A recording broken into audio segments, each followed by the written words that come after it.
Buenas tardes, soy Sánchez Quintana, María Elvira Fernanda, y en esta ocasión daré mi examen parcial 2 del curso de Abstracción de la Arquitectura Universal. Primer tema, la ingeniería romana. La arquitectura romana y su ingeniería tiene bases desde la cultura griega, pero logra desarrollar y generalizar sus métodos, haciéndolos más avanzados en cuestión de ingenierías, dando así como resultado elementos como las bóvedas y cúpulas a partir del arco de medio punto, lo cual serviría para hacer obras arquitectónicas tales como lo son los acueductos o anfiteatros, que son construcciones que persisten hasta nuestros días gracias fundamentalmente al material utilizado, el hormigón romano.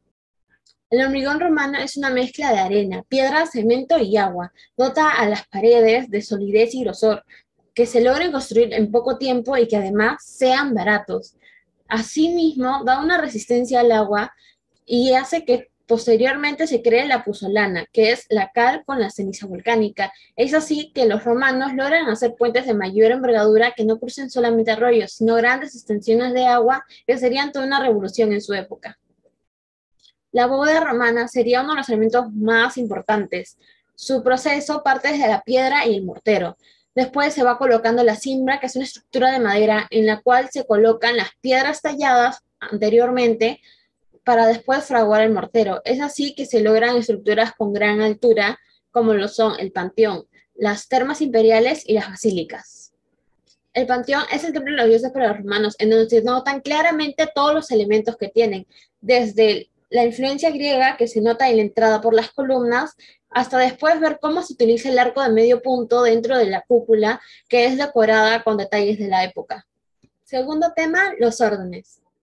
Gracias al libro de arquitectura de Vitruvio es que hemos conocido los órdenes, que son un complejo sistema basado en columnas, que consta de tres tipos: el dórico, que sería el más simple; el jónico, que su capital se diferenciaría del dórico por unas mancuernas; y el corintio, que vendría a ser el más complicado en sí, gracias a sus motivos florales.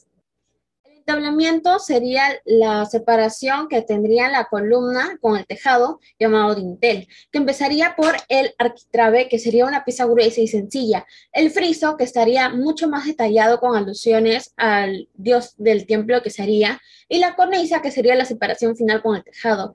Es siguiendo esa estructura que se realizan diversos templos y monumentos griegos. Es así que logran conformar su sistema de diseño y proporciones, haciéndolo práctico y reconocible, siguiendo los tres principios de Vitruvio: firmitas, utilitas y venustas. Sus plantas son muy reconocibles y son replicadas casi en serie en cada uno de sus templos. Es así que logran una influencia en diversas corrientes arquitectónicas posteriores, como lo serían el renacentismo italiano, los paladianos y los neoclásicos. Tercer tema, el Renacimiento. El Renacimiento es visto como una revolución, en la cual se da la espalda al mundo medieval por la parte de las clases menos adineradas y se vuelve a los valores de la cultura grecorromana, teniendo como epicentro a la ciudad de Florencia. Se ve también como un nuevo humanismo, se desapega totalmente a la cristiandad y se vuelve al estilo clásico orientado por Vitruvio. Además, debemos recordar que es en esta época en donde se inventa la imprenta, que da ediciones, traducciones correctas e ilustraciones. Es así que se llegan a conocer los órdenes con un lenguaje visual clásico y se conocen los 5 órdenes romanos. Además, las ilustraciones son una gran ayuda para reconocer edificios sencillos, hacer reconstrucciones, vislumbrar los fundamentos geométricos, la combinación de planos y conocer las perspectivas, que darían un nuevo panorama a todos los artistas de la época. Es así que se conocen las proporciones vitruvianas, la más conocida, la de Da Vinci, donde se relacionan las formas humanas con los órdenes y relacionan las proporciones con la geometría, ocupando el hombre el lugar central. Cuarto tema, el gótico. La historia del estilo gótico empezaría alrededor la historia del gótico empezaría alrededor del siglo XII, con el abad Surger de la abadía francesa de Saint-Denis, quien busca reformar la iglesia aumentando un coro nuevo y 7 capillas, que imiten en su estructura final al reino de Dios. Sus elementos reconocibles son los arcos apuntados, las vidrieras, las bóvedas de piedra y los arbotantes, y duró aproximadamente 300 años y siempre arraigándose a sus inicios de cristiandad. La luz sería el elemento más manejado e importante, ya que inunda el interior y lo llena de colores, abarcando casi toda la pared, como en vidrieras y rosetones, que servirían como herramientas para catequizar y representar pasajes bíblicos.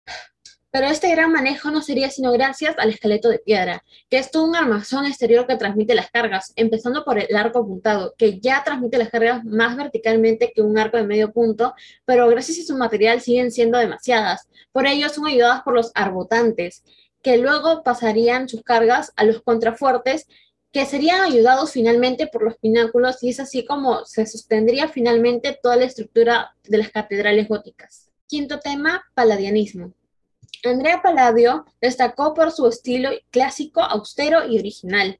Trascendió finalmente por las proporciones, simetrías y pórticos espléndos que realizó. Su mecenas sería Giorgino Tricio, quien le daría estudios y lo llevaría a Roma, en donde se enamoraría por completo de esta cultura, para después trabajar proyectando palacios y casas de campos para gente muy adinerada y dejando constancia las edificaciones romanas de las cuales se había enamorado. Y tiene su propia forma de casa que se denominaría la villa, que una de sus cosas más destacables es justamente la simetría, en la cual el pórtico de columnas que lo caracteriza tanto estaría replicado en las cuatro caras de su casa. Sexto tema, el barroco. En el siglo XVII y XVIII se busca conjugar la orientación religiosa con un estilo arquitectónico con el objetivo de atraer a los fieles a los ideales de la iglesia. Busca dar un sentido mucho más dramático y flexible. Es así que se concibe el barroco, con una decoración excesiva y libre, con un uso desmesurado de las curvas e ilusiones ópticas que, por ejemplo, darían amplitud a diversos espacios. Estos espacios además estarían conformados con una geometría muy compleja que juega con el manejo de luz. Posee cúpulas ojivales y detalles ornamentales muy precisos que estarían acompañados de estatuas de santos y obispos. Además, estaría acompañado con una fachada curvada hacia el interior, así continuando con el lenguaje del clasicismo. Dentro de las ilusiones ópticas del barroco destaca el trapantojo, que significa básicamente trampa anteojo, que es una pintura para ampliar el espacio verticalmente, decorado con escenas religiosas, con visiones celestiales, de la cual se van asomando ángeles que estarían mirando el plano terrenal. Séptimo tema, el Gran Tour. El Gran Tour no sería más que un viaje de descubrimiento cultural para los jóvenes acaudalados tanto de Europa como de Norteamérica, tomando como Roma centro cultural. Estos jóvenes además cumplirían con tres requisitos que serían tener dinero, tener la orientación y tener la preparación necesaria, pues se tomaba el Gran Tour como una complementación a su educación. De los monumentos que más se visitaban era el Coliseo Romano, el Panteón, las villas de Palladio y Pompeya. Es así que se le incrementa la compra de arte. ¿Para qué? Para aumentar las colecciones privadas, pues esto elevaría el estatus social de las personas con la sociedad. Además, gracias a toda la influencia arquitectónica, es que estas personas adaptan sus viviendas tanto para el gusto clásico como para poder albergar todas sus inmensas colecciones, y serviría como inspiración posteriormente para el neoclasicismo. Octavo tema, el buen gusto. Es en el siglo XVIII donde inicia el buen gusto, que no es algo subjetivo, sino para su época serían las cualidades artísticas y morales que conducen a actos virtuosos, destacándose la frase, la belleza es verdad, y la verdad, belleza. Anthony Ashley Cooper es un filósofo muy importante de su época, quien afirma que la humanidad tiene la capacidad para la virtud. Es así que la persona logra distinguir entre el bien y el mal, lo que es bello de lo que no es. Por ello, se concibe que la belleza moral está sumamente ligada con la honestidad y la verdad. Pero el buen gusto era dictado por ciertas normas. En primer lugar, que era innato, o sea, no se podía enseñar. En segundo, que era entendible solo para hombres de buen gusto, quienes eran considerados como guías morales y estéticos. En las grandes tertulias que se daban, se esperaba al final el veredicto de un árbitro para poder decir si algo era bello o no lo era. Es en ese tiempo donde se vislumbra el decoro en su mayor auge, pues se trata nada más que del estilo, proporciones y ornamentos más convenientes según el proyecto, haciendo que se desestime por completo al barroco y se deseche la simetría de los jardines clásicos, teniendo como máximo exponente al edificio del Dean de Aldrich de Oxford. Noveno tema, Genius Loci. El Genius Loci sería un nuevo entendimiento de los jardines, serían muchos más naturales, como respetando la naturaleza y, por supuesto, las deidades locales, que serían diferenciadas según las culturas, y serían a quienes consultaban sobre en qué hacer en esas áreas. Es bajo este contexto que destaca Alexander Pope, quien se iría en contra de la arquitectura formal de los jardines, como por ejemplo el Jardín de Versalles, que es sumamente simétrico y no deja lugar a la naturaleza. Pope pasa a armonizar con el paisaje circundante, como aumentando las construcciones de los jardines, excavando lagos y haciendo muchas franjas de árboles que incluso harían que se desplacen a las ciudades para poder acomodarlos según la naturaleza lo pedía. 10º tema, el rococó. El rococó surge al finales del barroco.